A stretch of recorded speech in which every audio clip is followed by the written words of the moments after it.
he stood on his election was primarily one of the key factors was to abolish this LTN. And in defence of him, he then did another consultation just to reinforce it democratically, a true consultation where he engaged with people, not just put it out when no one could see it and then ignore the responses like the Mayor of London did with his non-consultation. So he'd already been voted in on the basis he was going to dispense with these 3 particular low traffic neighbourhoods, which have completely clogged up the area and a really important hub. And also, as the Luftarama makes the point, detrimentally impacting lots of working people. That's where the traffic gets pushed out to.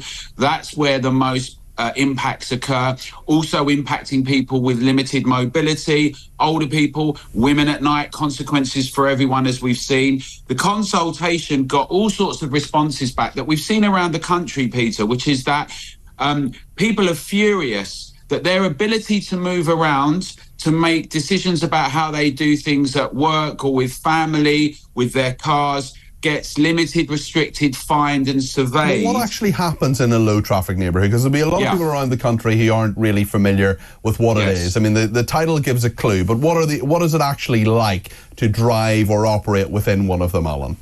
It's a roadblock. They're bollards. They were brought in under lockdowns, under the term emergency traffic orders.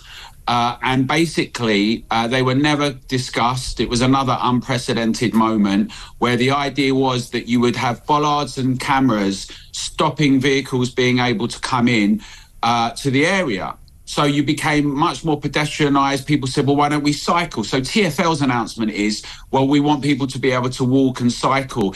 How about you get all the trains running and get logistics sorted and get rid of the problems with air quality in the underground TfL, right? Rather than telling us we all need to cycle and walk, because many people cannot cycle and walk, not least if you're a tradesperson and you've got to have tools. And David Lammy said, get on the bus or get on the underground.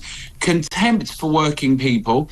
What it means is that people get fined. You've got bollards. It's a bit like Checkpoint Charlie, a bit like in the old Hamlet system, that you'd be charged a toll to move from one area to another. You're not comparing it to West and East Germany, I hope. Well, absolutely. The idea that we have these really egregious restrictions, draconian measures, Peter, right? Yeah, but it's not the Stasi, Alan. Well, what I would say is that if you're not able to make decisions about how you can move around in your actual area, and you've responded that you do not want it, and the majority have done in many instances, and you're ignored, and you're told this is for your own good and you need to put up or shut up, then there are many similarities